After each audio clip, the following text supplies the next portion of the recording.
The sky is the limit indeed. And this best describes the life of Brita Masalethulini, a farm girl who worked her way up to become Miss Malaika back in 2001. Guess what?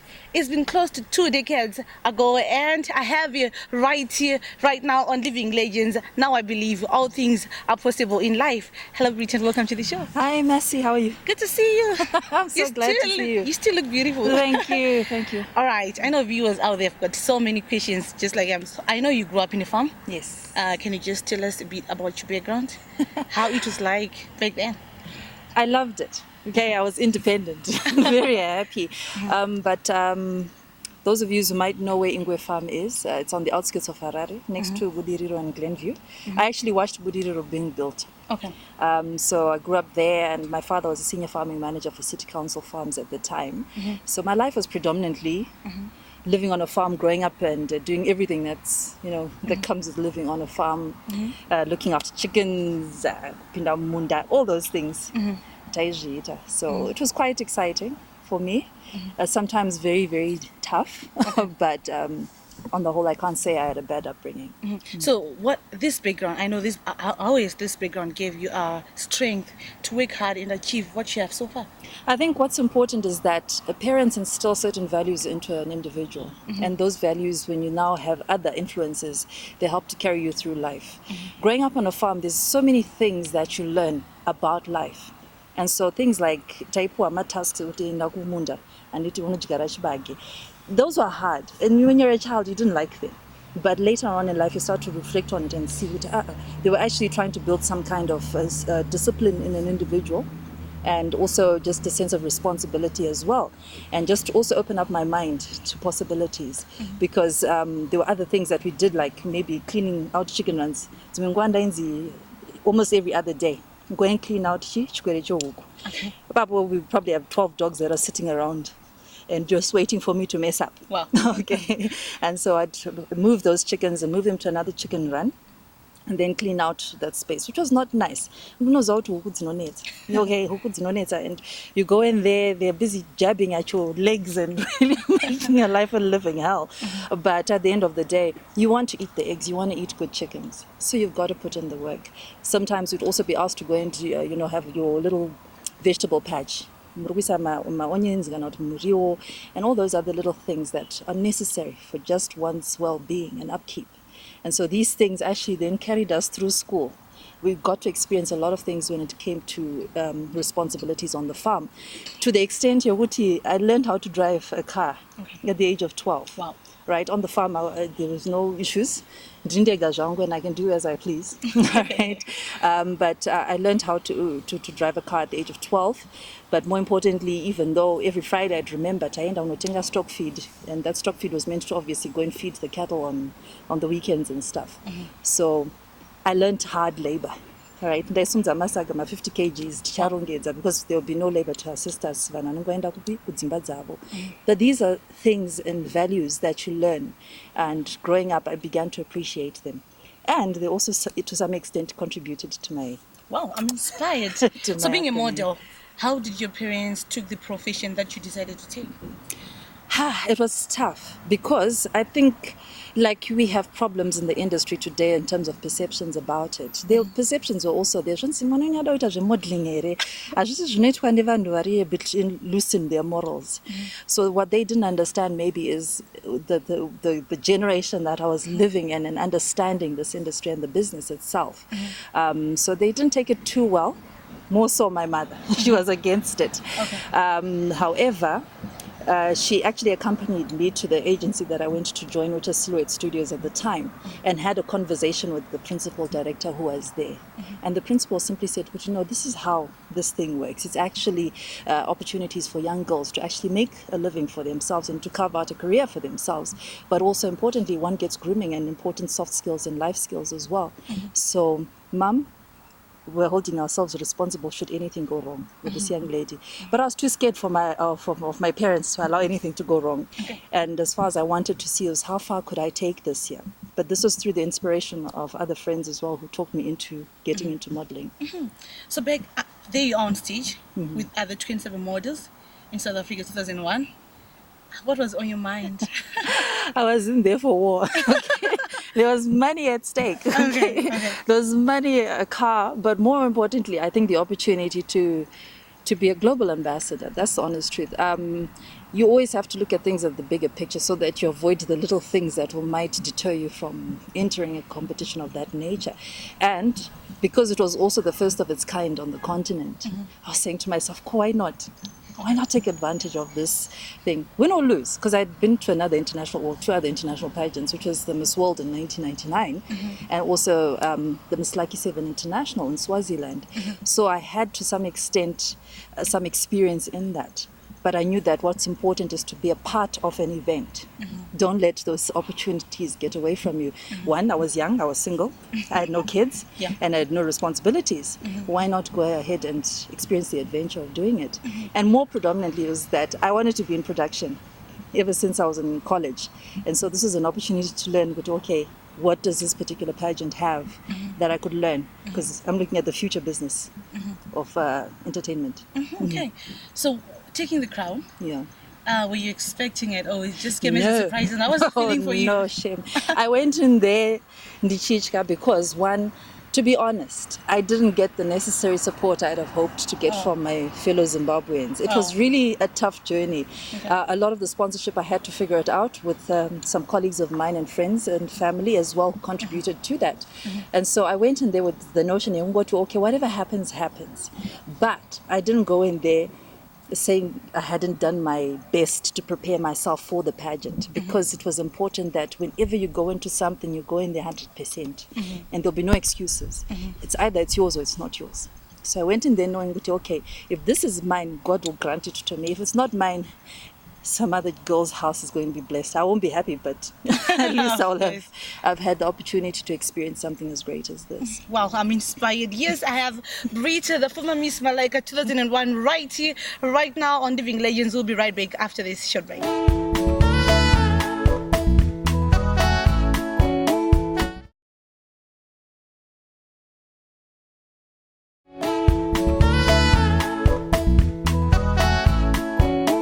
The second segment of Living Legends, and thank you so much for staying glued to this program. I hope you haven't gone anywhere, and I hope you're enjoying yourselves as much as I'm doing right now, and I hope you're getting inspired with our former Miss Malaika, all the way from a local farm straight to scoop the international crown right here, right now on Living Legends. Oh yes, she is a legend indeed. Okay, so besides being crowned Miss Malaika, what are some of your key highlights you'd like to share with us tonight? Well, I started off early. I am an entrepreneur. Definitely, I think I discovered that pretty early on in my life. As soon after Miss Malaika ended, I got straight into business. I went and bought a business, and I was doing soft furnishings and manufacturing of furniture. Then the economy kind of really tanked. I took a deep dive and things went really difficult, and so the luxury industry did take a bit of a knock. I was 23 at the time, and I remember going through losing quite a number of clients because of issue my banks curated, basically they went under curatorship. And then thereafter I didn't have my machines, so I decided, you know what, instead of my machines just sitting, what can I do? Ndatanga kugadzira ma worksuits and overalls, basically protective clothing. And for a while until still this economic situation was not helping, and there were a number of challenges. So being young and naive and not really fully understanding business, I really took a few knocks there, but I had to figure out a way to pick myself up.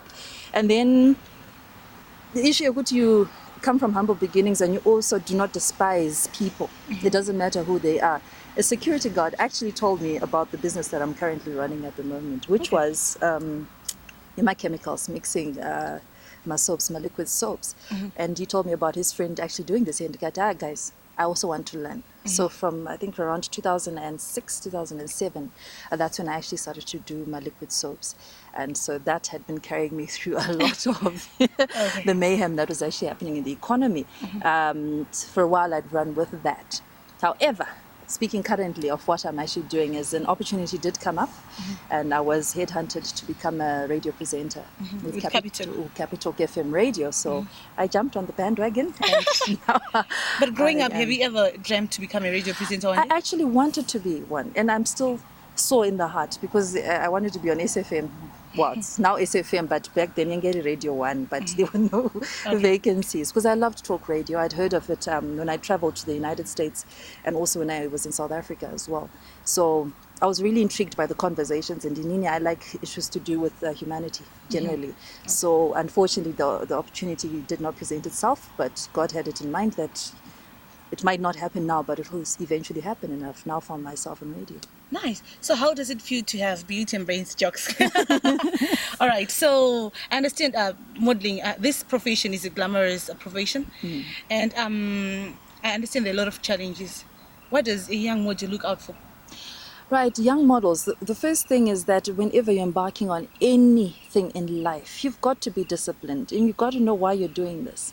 Kana uri kuda kuita kungofadza vanhu, you're getting it all wrong. You're there to serve people, okay, like any business. However, it's how you're going to be serving people. But getting into the industry, like I did, it took me 2 years to prepare to actually get into Zimbabwe, all right? I didn't rush. I went through the motions and the experiences so that at least I'd know how I was going to pull through that particular pageant or through that career. You've got to invest time on yourself, right? Reading is one of the most important things, and I keep on advocating kuti young models, please, eventually you will lose that beauty and you will have challenges in life. You need to have a fallback plan. In fact, your initial plan should be that you have a good solid education. So get that education in order. Second of all, take care of yourself. I used to train at least 6 days a week. Coming from the farm again, I also had my opportunities to be able to be nice and fit, solidly fit. Because day to baskura every day in Shenda Unukurama bus, 8 kilometers on dust road. On the farm. And so, in a sense, you got to keep fit, you got to look after yourself. Take care of your skin, make sure your hair's in order, your nails, but also my soft skills are very important. Learn to be polite, all right? Some people feel a sense of entitlement. I don't care how beautiful you are. The industry does not warrant people who think they've arrived when they have not worked their way through the processes. But just generally respecting yourself and respecting everybody else is a way to get yourself into the industry. But more importantly, take care of yourself. Do what is necessary. Don't starve yourself. My diet, some people, it doesn't work, okay? All right? But just have a good, healthy eating plan, but exercise as well. But this goes to guys as well, boys who also want to get into the industry. And now it's no longer just about young models. Even people my age are still modeling. I'm still a model, but I'm now a Commercial. More mature and a plus size model as well. So there's always opportunities for a person to model, and modeling is just not about the catwalk, but you can do also commercial modeling as well, and other opportunities. Maybe you become a presenter like yourself as well. Right. It's all part of it. So, but you've got to invest in yourself as an individual. Wow. This is inspiring. All right, so as the only Southern African Miss Malaika that we know in Zimbabwe, what are you doing to give back to the society? Okay, so I am a life coach as well, and I work with a lot of young models or people who are aspiring to become models. And for me, it's more like mentorship is very important, and I like to mentor. But I'm very specific and very particular about who I choose to mentor, because you don't just want somebody to walk away with saying, I just got trained. It's important about learning life skills, but to also know that there are difficulties in the industry, and I want them to learn through my mistakes. There are things that you might do that can hinder your progress in the future. But importantly, if you're going to be my mentee, all right, there are a few very fundamental things that I expect from you to put in the time and effort. I'm not giving you the tools. I'm just helping to guide you to discover yourself. Are you really wanting to do this? Are you doing this for you, your family, or something else?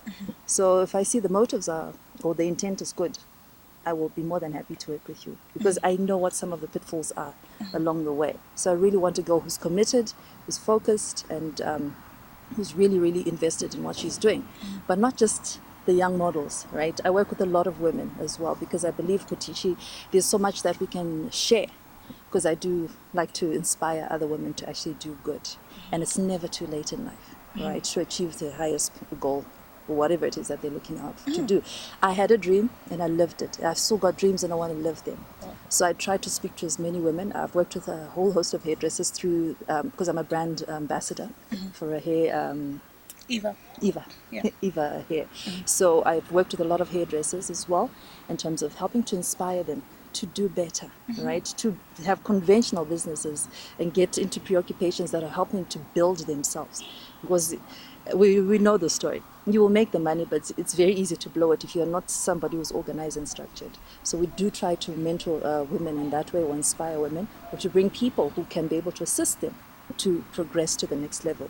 Because I always say, Uti, this time next year, you shouldn't be speaking the same story. Either you've regressed or you've progressed. So that's my take. Humble beginnings, Brita Masale, right here on Living Legends. Join us after this short break.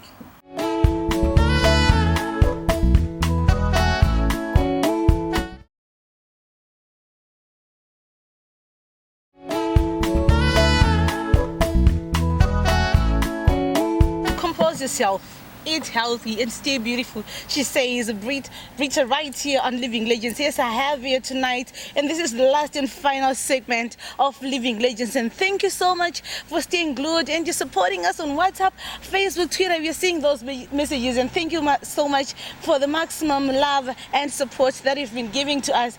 Brita, let's talk of the current industry. Yeah. I've heard a lot of issues to do with bribe. I've seen sex tapes all over with models, our queens. What do you have to say about it?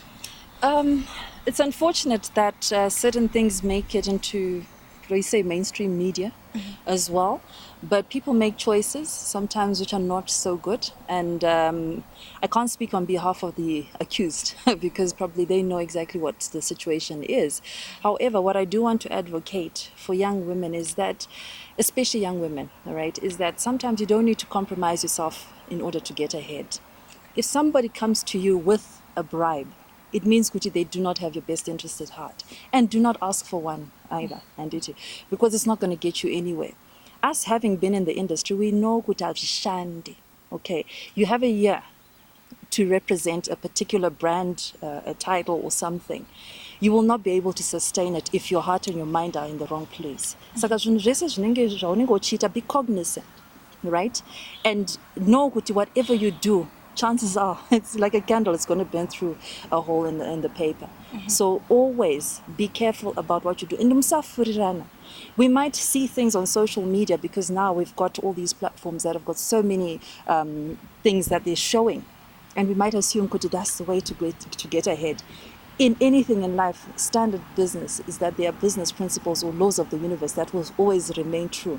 You've got to stick to those in order to get ahead. If you try to use your body in the wrong way, in a shameful way, it will get you into challenges and into problems. And I always, want to say to young ladies, even if you do not have the means to be able to stand up on that stage and wear the most beautiful and expensive dress there, come as you are.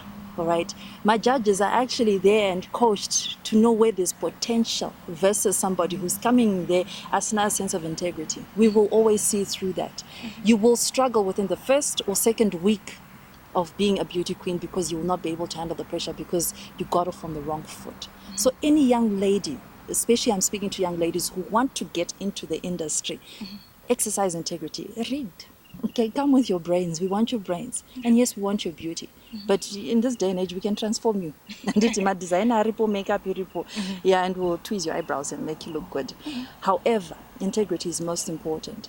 If you find you are being blackmailed or you are being asked for favors, sexual favors, then it's not a platform for you. You are going nowhere. In my pageants, they're like mushrooms. They come and they go.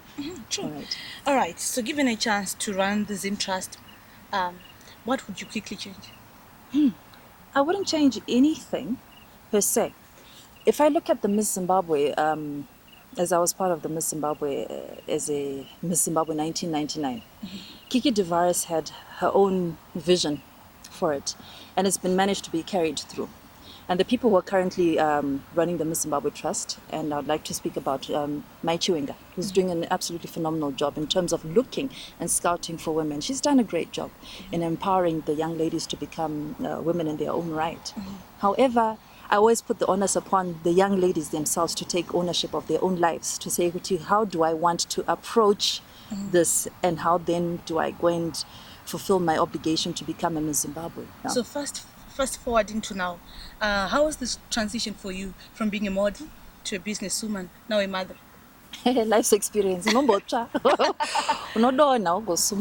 That's me with life. I've just had a very simple approach to life in that you will go through the experiences, and I'm grateful for the exposure that I got. The hard knocks that I've had. I'm also I'm well traveled, so at least that exposure a sense of focus and discipline, and knowing full well kuti, not everything is going to be perfect in this life, but you've got to go through the motions. So I'm happy, and I'm very proud mom.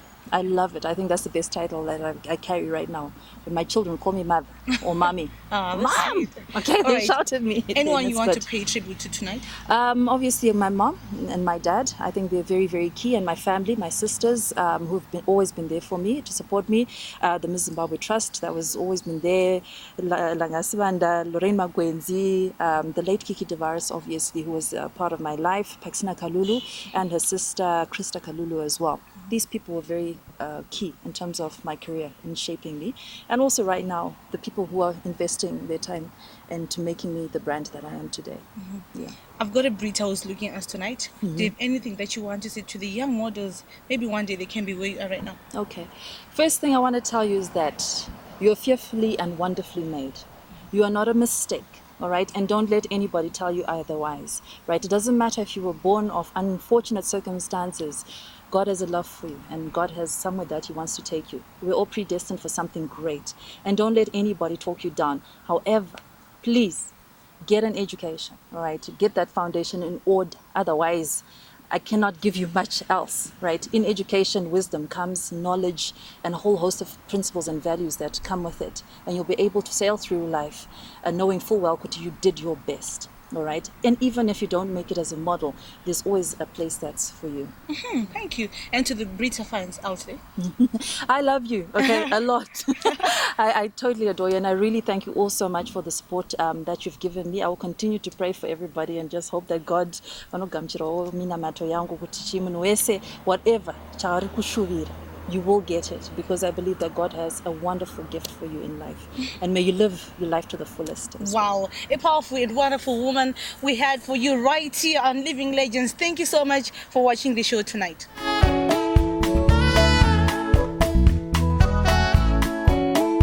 From the dusty streets of Ingwe Farm, she maneuvered herself straight to the top and represented us in the whole world. Humble beginnings indeed. Unfortunately, the show ends right here, but do not worry yourself, because next week we're back again, same time, same place, with another legend. So for your views and comments, the details are appearing on our screen right now, or you think you're living legend and you want us to pay a visit, do not even hesitate. So for myself, Masalethulini Magara, the wonderful production crew that has been running around to make this show beautiful and successful tonight, goodbye and Merry Christmas to you.